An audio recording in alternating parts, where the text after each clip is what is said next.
Kembali di Kompas Petang, Saudara, Ketua Umum PSI Kaisang Pangarep membantah pernyataan Sekjen PKS Abu Bakar Al-Habsyi yang menyebut Presiden Jokowi telah menyodorkan namanya untuk mengamankan kursi pada Pilgub Jakarta. Menurut Kaisang, pernyataan Sekjen PKS itu bentuk kebohongan publik. Menurut Kaisang, apa yang Abu Bakar sampaikan merupakan kebohongan publik. Ia juga menegaskan kewenangan untuk mencalonkan seseorang dalam kontestasi politik berada di tangan Ketua Umum Partai.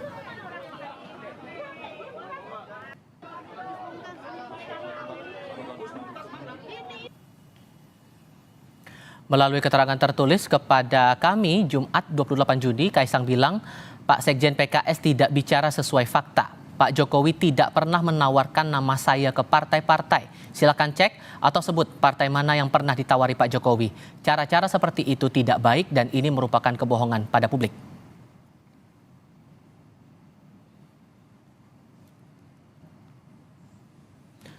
Mengenai pernyataan Sekjen PKS soal Presiden menyodorkan nama Kaisang ke partai-partai untuk Pilgub Jakarta, Sekjen Partai Nasdem Hermawi Taslim menolak berkomentar. Ia berkelakar dirinya justru mendengar kabar itu dari para wartawan.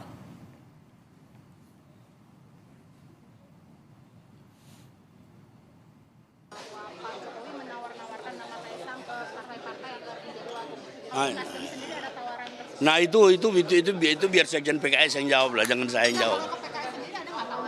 Saya nggak mau jawab itu. Saya nggak mau jawab itu. Kalau dengar sih dari Anda juga saya dengar ya. Sudahlah, kita nggak usah jawab. Kita nggak usah bicara tentang partai orang lah ya.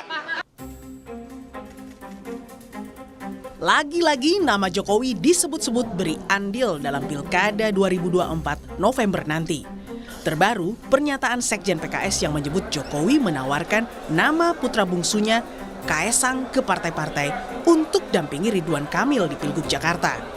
Mungkin soal isu cawe-cawe Pak Jokowi di pilkada ini kan sudah biasa deh, cawe-cawe mulai dari presiden sampai mana. Khawatir biasa, jadi nggak ada masalah, biar aja. Karena nanti kalau misalnya Pak Jokowi nyodorin Kaisang jadi wakilnya RK misalnya. Sudah nyodorkan. Sudah nyodorkan.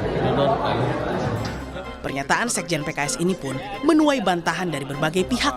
Mulai dari staf sus presiden yang juga petinggi PSI Grace Natali, Partai Koalisi Kim hingga Istana. Dia mesti cek informasi yang benar supaya jangan menyebarkan fitnah. Itu yang pertama. Dan yang kedua, waktunya sudah selesai orang menyebarkan desas-desus, isu-isu yang terkait dengan mendiskreditkan Mas Kaisang dan lain. Soal urusan politik nanti orang bisa jadi gubernur atau tidak, calon atau tidak, itu hak demokrasi siapa saja. Pernyataan Habib Abu Bakar Al-Habsyi tersebut sudah dibantah oleh pihak PSI bahwa tidak benar Pak Presiden Jokowi menawar-nawarkan Mas Kaisang ke partai-partai politik. Masih terlalu prematur, masih terlalu dini untuk dibahas karena belum ada putusan di satupun partai soal siapa cagup, soal siapa cawagup. Masuknya nama Kaisang dalam bursa pilkada sejak awal Juni sudah disampaikan Ketum PAN Zulkifli Hasan. Ia mengaku meminta izin Presiden agar Kaisang bisa disandingkan dengan Ridwan Kamil dalam Pilgub Jakarta. Saya lapor waktu itu kan Pak Presiden, kalau Kaisang boleh nggak gitu. Pak Presiden bilang jangan ya. Tapi kan partai-partai perlu. Kata Mas Kaisang bilangnya itu kan versi Pak Zulhas. Iya, tapi kan partai-partai perlu kan.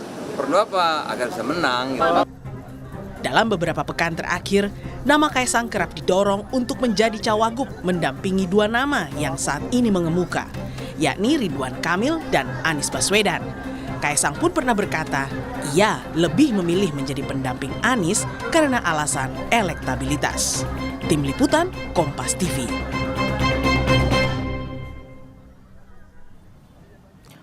Soal tudingan cawe-cawe Jokowi di Pilgub Jakarta ini akan kami bahas bersama dengan para narasumber. Bergabung saat ini staf khusus Presiden sekaligus Wakil Dewan Pembina PSI Grace Natali. Bergabung juga politisi PDI Perjuangan Deddy Sitorus dan Direktur Eksekutif Lembaga Survei Indonesia Jayadi Hanan. Selamat sore semuanya, apa kabar? Sore, kabar baik. Terima kasih seluruhnya sudah bergabung bersama kami. Mbak Grace, saya mulai ke Anda dulu. Anda juga menyatakan bahwa Pak Presiden tidak ikut campur terkait pilkada dimanapun. Mas Kaisang juga menepis hal itu sehingga Anda menangkap kesan apa maksud dari pernyataan dari Sekjen PKS ini? Ya, terima kasih. Selamat sore Mas Tifal, Mas Jayadi, Bang Dedi, dan juga pemirsa. Saya ingin mengklarifikasi dulu bahwa sejak saya membantu Pak Presiden di istana, saya sudah tidak ada di struktur PSI ya. Oh, Jadi oke. saya hari ini sebagai Staf khusus ya? perwakilan, Oke. ya, staf khusus. Mengkonfirmasi kembali bahwa tidak ada pernyataan atau tidak tepat sama sekali pernyataan dari Sekjen PKS bahwa Pak Presiden menawarkan nama Mas Kaisang ke partai-partai. Hal itu tidak benar dan sangat disayangkan ya.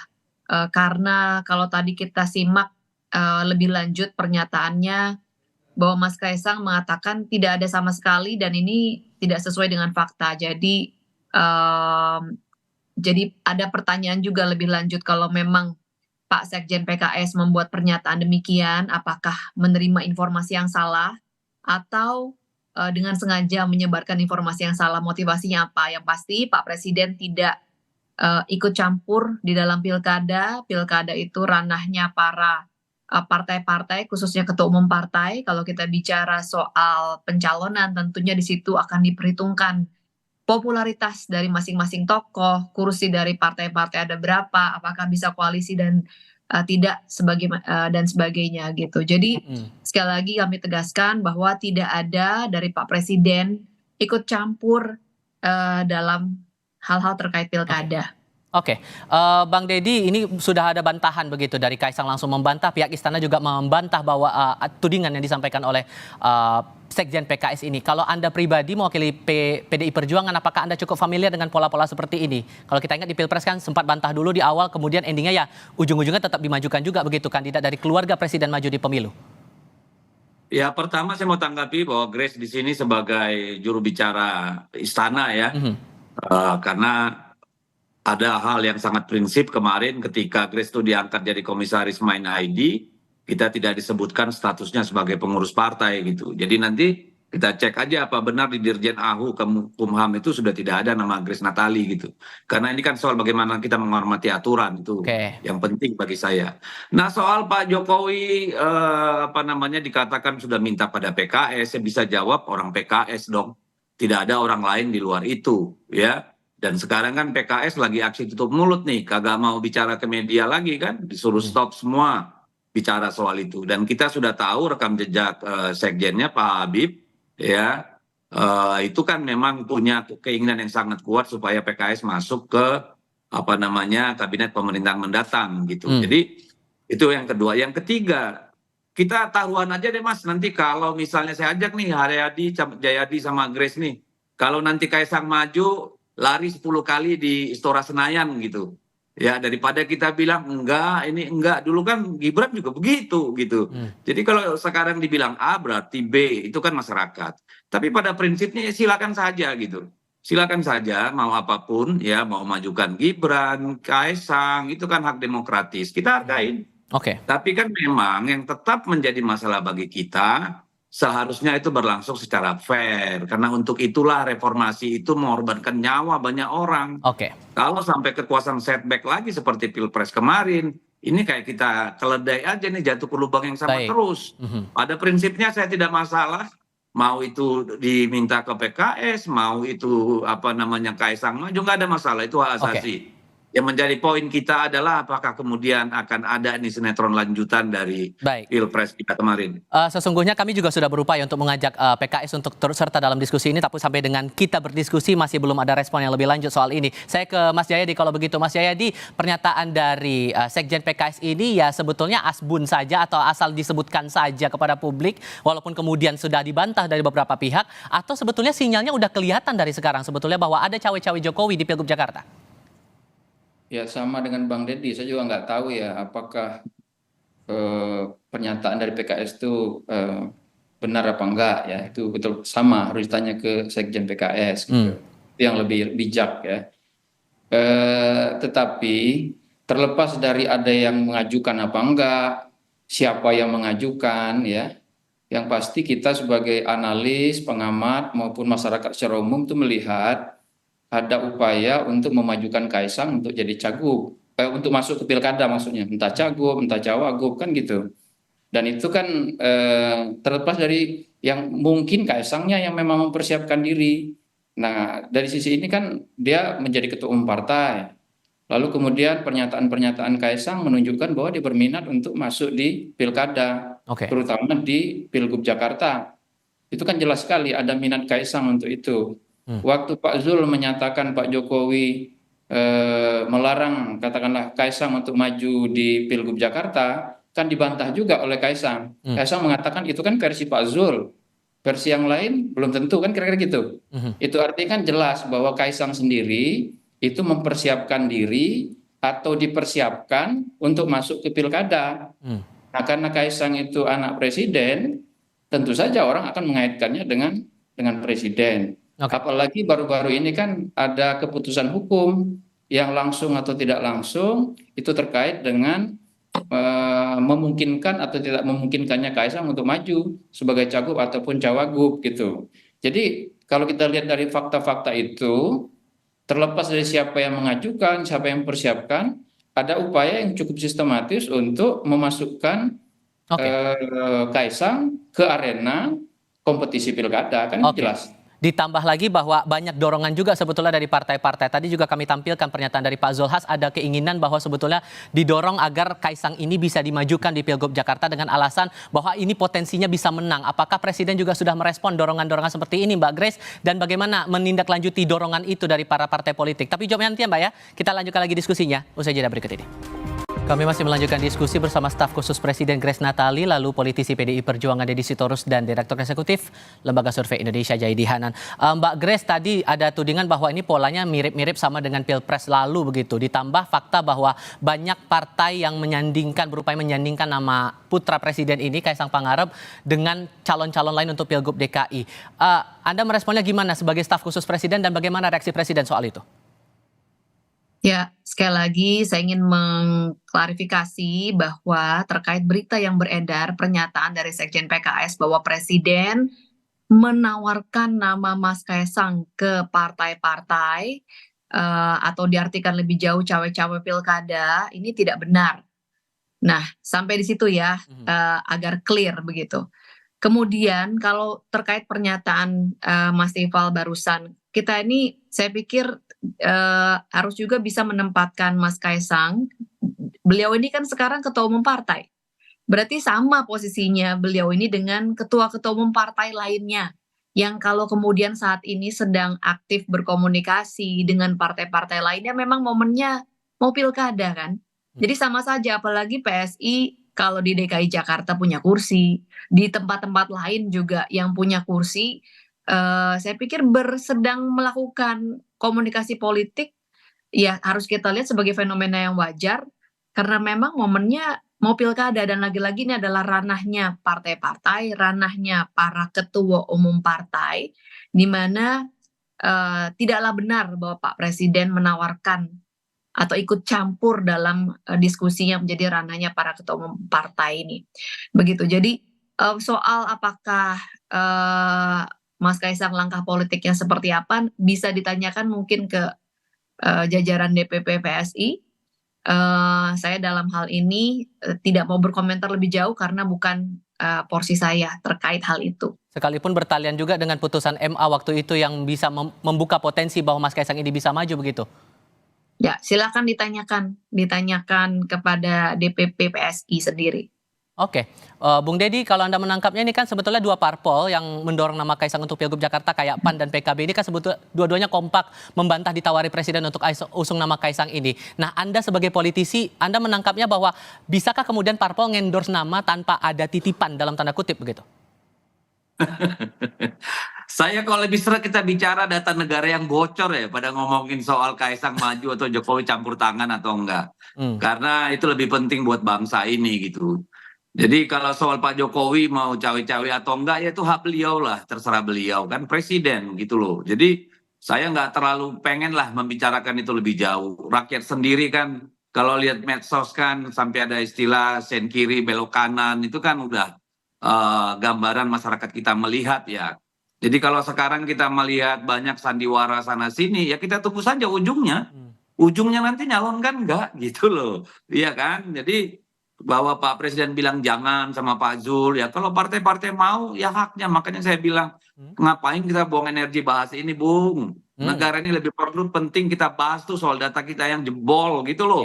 Bahayanya luar biasa. Jadi terserah Pak Jokowi, terserah Kaisang, terserah PSI mau maju, nggak ada yang larang kok. Ya hak mereka, silakan saja kalau saya sih. Kalau menurut Mas Jayadi, kenapa kemudian belakangan semakin santer nama Kaisang ini coba dipasangkan dengan beberapa kandidat? Itu dorongannya apa? Karena dari beberapa perspektif melihat bahwa elektabilitas Kaisang di Jakarta ini tidak terlalu tinggi-tinggi betul begitu? Ya, karena ada perkiraan atau analisis yang menyimpulkan atau memperkirakan bahwa kalau Kaisang maju, maka kekuatan loyalis Jokowi di Jakarta bisa digerakkan, kira-kira gitu. Jadi the power of endorsement, dan orang kemudian mencoba melihatnya atau menghubungkannya dengan pola di Pilpres yang lalu. Karena Gibran sebagai wapresnya Pak Prabowo waktu itu atau cawapres diperkirakan tidak hanya membawa kekuatan dirinya sendiri, tapi lebih banyak membawa kekuatan endorsement dari presiden gitu. Nah, karena Pilkada Jakarta itu ada calon yang cukup kompetitif, yaitu Anies Baswedan, maka untuk melawannya antara lain kan harus menggunakan tidak hanya kekuatan dari calon lawannya Anies, tapi juga potensi-potensi lain seperti endorsement dari presiden dan sebagainya. Kita tahu bahwa di Jakarta itu diperkirakan masih cukup banyak apa yang disebut dengan loyalis Jokowi, yang mungkin saja yang diperkirakan melalui Kaisang bisa dibawa gitu untuk membantu partai-partai mencalonkan cagupnya atau cawagupnya atau calon yang lainnya gitu. Oke, Mbak Grace, karena tudingan ini cukup banyak disampaikan begitu, apa yang bisa dijamin begitu Anda sebagai staf khusus Presiden memastikan bahwa Presiden ini tidak akan terlibat cawe-cawe apapun selama Pilgub, terutama di Pilgub DKI? Iya, Mas Tifal, ini Pak Presiden urusannya banyak ya, apalagi kan udah mau masa transisi. Justru Pak Presiden itu punya kepentingan sekali menjaga stabilitas politik. Ini pesan yang beliau sampaikan berulang kali, baru-baru ini juga diulang lagi kan, agar kemudian proses transisi bisa berlangsung smooth, apalagi di tengah ketidakpastian ekonomi global. Di saat kita hari-hari ini yang namanya isu politik itu bisa mempengaruhi ekonomi dan juga sebaliknya begitu. Jadi beliau itu justru punya kepentingan yang lebih besar agar ada stabilitas. Artinya fokus beliau itu ada di hal yang lebih besar, tidak terbatas pada soal pilkada, momen yang memang sudah terjadwal dan pilkadanya juga ada banyak begitu ya. Jadi yakinlah bahwa fokus Pak Presiden itu lebih agar secara nasional proses transisi berjalan dengan smooth, dengan lancar, agar agenda-agenda nasional yang beliau canangkan bisa diselesaikan tepat waktu, tidak mengurusi soal pilkada yang sifatnya hanya terbatas di satu provinsi atau kabupaten kota gitu. Oke, terakhir Bung Dedi, PKS kan juga tidak memasukkan nama Kaisang ini dalam radar begitu dan sudah memutuskan juga bahwa pasangannya Mas Anies ini Sohibul Iman begitu. Apakah kemungkinan untuk nanti di Pilgub Jakarta PDIP akan coba berkoalisi atau bekerja sama dengan PKS nanti di Pilgub DKI? Ya, semua kemungkinan ada ya. Dan yang terakhir saya dengar itu kalau tidak salah hari ini saya baca, mereka tidak harus mendorong kadernya gitu untuk maju di Pilkada DKI. Tapi saya harus tekankan satu hal nih, ya, bahwa ada satu visi politik yang sangat jelas dari Pak Jokowi bahwa sebisa mungkin Anies tuh ya jangan maju kan kira-kira gitu ya. Itu yang kita tangkap dari kemelut soal Formula E dan seterusnya itu. Lalu yang kedua ya Kaisang ini kan kesayangan orang tuanya gitu, dan kita tahu persis bahwa Pak Jokowi itu kan sayang banget sama anak-anaknya. Jadi oleh karena itu saya mengatakan karena itu hak mereka, kita tunggu saja nanti Agustus gitu loh. Daripada kita sibuk dilempar isu sana sini, yang ada justru memuluskan agenda itu. Jadi serahkan sajalah kepada takdir, nanti kita lihat Kaisang maju apa enggak, gitu aja kalau saya. Oke, Mbak Grace Natali, terima kasih. Mas Jayadi Hanan, terima kasih. Dan Bung Deddy Sitorus juga terima kasih sudah hadir dalam diskusi kami kali ini. Selamat sore semuanya.